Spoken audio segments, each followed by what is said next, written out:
एकनाथ शिंदे आणि उद्धव ठाकरे यांच्यामधला जो वाद आहे तो त्यांचा व्यक्तिगत त्यांचा वाद आहे, त्यांचा पक्षातला अंतर्गत अशा पद्धतीचा वाद आहे आणि त्या वादाशी आपला अजिबात काही संबंध नाही आहे. त्यांचा पक्षामधला वाद आहे आणि आम्ही आता फक्त वेट अँड वॉचमध्ये आम्ही आहोत. आम्हाला काही अजिबात नाही आहे आणि एकनाथ शिंदेकडून आपल्याकडे कसलाही प्रस्ताव आलेला नाही आहे आणि त्यांचं ते व्यक्तिगत असणार अशा पद्धतीचं भांडण आहे.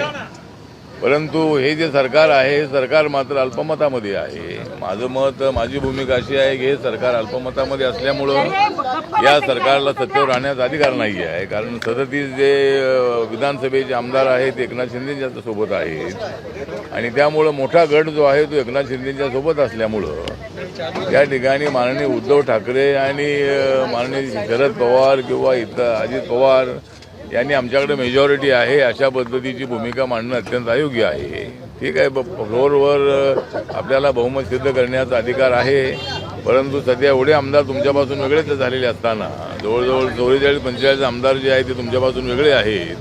असं असताना आपलं बहुमत त्या ठिकाणी असू शकत नाही आहे. त्यामुळे या सरकारला निर्णय घेण्याचा कुठलाही अधिकार नाही आहे. 16 आमदारांना सस्पेंड करण्याच्या संबंधामधली हालचाल सुरू आहे, पण आमची सूचना अशी आहे की या 16 आमदारांना तुम्हाला अजिबात सस्पेंड करता येणार नाही. यांनी 37 आमदारांचा 2/3 मेजॉरिटीने त्यांनी आपले आमदार त्यांनी आपल्यासोबत घेतलेले आहेत आणि 2/3 आमदार असल्यामुळं त्यांच्या आमदारकीला अजिबात धक्का लागू शकत नाही. आणि व्हीप जो असतो तो व्हीप हा हाऊसमध्ये असतो, व्हीप हा बाहेर नसतो. त्यामुळे एखाद्या बैठकीला हजर जर झालं नाही तर त्यांना पक्षातून काढून टाकण्याचा तुम्हाला अधिकार आहे, पण ते आमची आमदारकी रद्द करा अशा पद्धतीची मागणी करण्याचा किंवा तशी पद्धतीचा निर्णय घेण्याचा कुठलाही अधिकार हा डेप्युटी स्पीकरना अजिबात नाही आहे.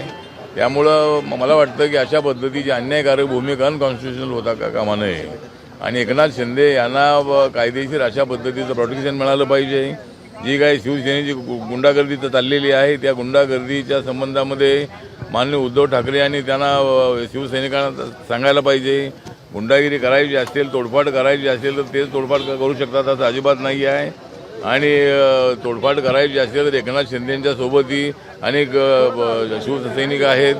त्यामुळे अशा पद्धतीची दादागिरी करणं अजिबात योग्य नाही.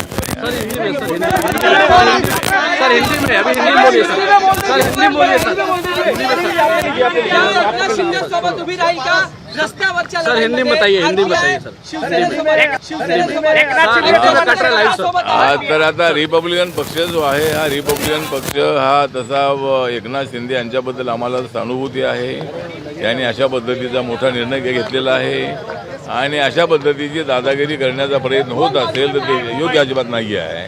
त्यामुळं पोलिसांच्या समोर जर त्या ठिकाणी बोर्ड तोडले जात असतील तर ही सरकार तुमचं आहे आता सध्या तरी, आणि अशा अवस्थेमध्ये असे बोर्ड तोडणं योग्य नाही आहे.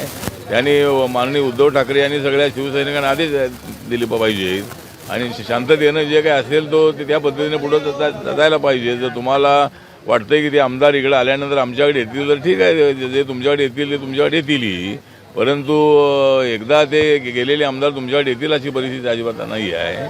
पण ठीक आहे, तर तुम्हाला प्रयत्न करायचा असेल तुम्ही करू शकता, पण दादागिरी करणं बरोबर नाही आहे आणि या दादागिरीनं सुद्धा उत्तर दिलं जाऊ शकतं असं आपलं मत आहे. आणि जर एकनाथ शिंदे यांच्यावर जर अन्याय होत असेल तर माझ्या पक्षाचे लोकसुद्धा एकनाथ शिंदे यांच्यासोबत राहतील अशा पद्धतीची माझ्या पक्षाची भूमिका राहणार आहे.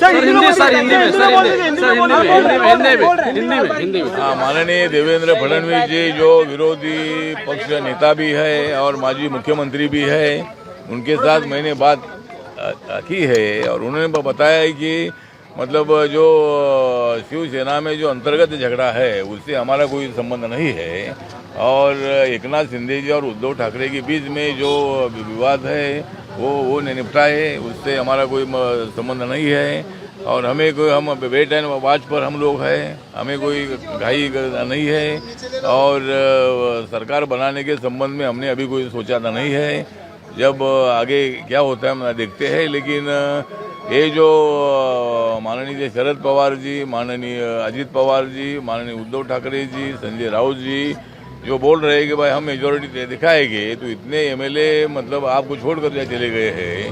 शिवसेना के 37 एमएलए और 7-8 अपने इंडिपेंडेंट एमएलए उनके साथ है। तो इतने एमएलए अगर बाहर आए तो आप कैसे कौन से मुंह से बोल सकते हैं कि भाई हम मेजोरिटी से करेंगे। तो ठीक बात है, हाउस में अगर देखना है तो हाउस में देख सकते हैं, लेकिन 16 जो एमएलए उनको सस्पेंड करने का कोई अधिकार डिप्टी स्पीकर को तो बिल्कुल नहीं है। और ऐसा अगर होता है तो ये अन्यायकारक भूमिका होगी। महाराष्ट्र में इसी तरह का इलीगल काम नहीं चलना चाहिए। और 2/3 मेजॉरिटी से एकनाथ शिंदे के साथ एमएलए चले गए हैं, तो उनको मतलब शिवसेना की मान्यता मिलनी चाहिए। और इसी तरह की दादागिरी करना अच्छी बात नहीं है। और सरकार बनाने के संबंध में हमने अभी कोई सोचा था नहीं है, जब आगे क्या होता है हम देखते हैं। लेकिन ये जो माननीय शरद पवार जी, माननीय अजित पवार जी, माननीय उद्धव ठाकरे जी, संजय राउत जी जो बोल रहे हैं कि भाई हम मेजोरिटी दिखाएंगे, तो इतने एमएलए मतलब आपको छोड़कर चले गए हैं। शिवसेना के 37 एमएलए और 7-8 अपने इंडिपेंडेंट एमएलए उनके साथ है। तो इतने एमएलए अगर बाहर आए तो आप कैसे कौन से मुंह से बोल सकते हैं कि भाई हम मेजोरिटी से करेंगे। तो ठीक बात है, हाउस में अगर देखना है तो हाउस में देख सकते हैं, लेकिन 16 जो एमएलए उनको सस्पेंड करने का कोई अधिकार डिप्टी स्पीकर को तो बिल्कुल नहीं है। और ऐसा अगर होता है तो ये अन्यायकारक भूमिका होगी। महाराष्ट्र में इसी तरह का इलीगल काम नहीं चलना चाहिए। और 2/3 मेजॉरिटी से एकनाथ शिंदे के साथ एमएलए चले गए हैं, तो उनको मतलब शिवसेना की मान्यता मिलनी चाहिए। और इसी तरह की दादागिरी करना अच्छी बात नहीं है। जो तोड़फाड़ हो रही है इसको रोकने की आवश्यकता है, लेकिन पुलिस के सामने इसी तरह की तोड़फाड़ हो रही है, ये बात बिल्कुल नाजायज़ है और बहुत ही गंभीर बात है। तो पुलिस ने ध्यान देने की आवश्यकता है, उनके सभी एमएलए के घर को प्रोटेक्शन देने की आवश्यकता है।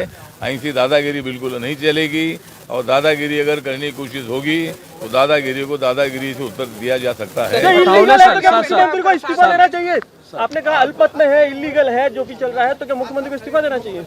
नहीं, मुख्यमंत्री इस्तीफा देना चाहिए, लेकिन अभी मुख्यमंत्री बोल रहे हैं हम हाउस में मेजोरिटी दिखाएंगे। अभी इतनी माइनॉरिटी में गए हैं और मेजोरिटी कहाँ से दिखाएंगे। तो हाउस में दिखाना है तो हाउस में दिखा सकते हैं, लेकिन फिलहाल माननीय देवेंद्र फडणवीस जी ने बताया कि हमें कोई जल्दबाजी बिल्कुल नहीं है। हम वेट एंड वॉच पर हम लोग हैं, और आगे क्या होगा हम देखेंगे। लेकिन अभी हमारा कोई ये झगड़े में हमारा कोई संबंध नहीं है। बीजेपी का बिल्कुल ये तोड़फाड़ में बिल्कुल हाथ नहीं है। स्ट्रीम 7 न्यूज, बातमी महाराष्ट्राची।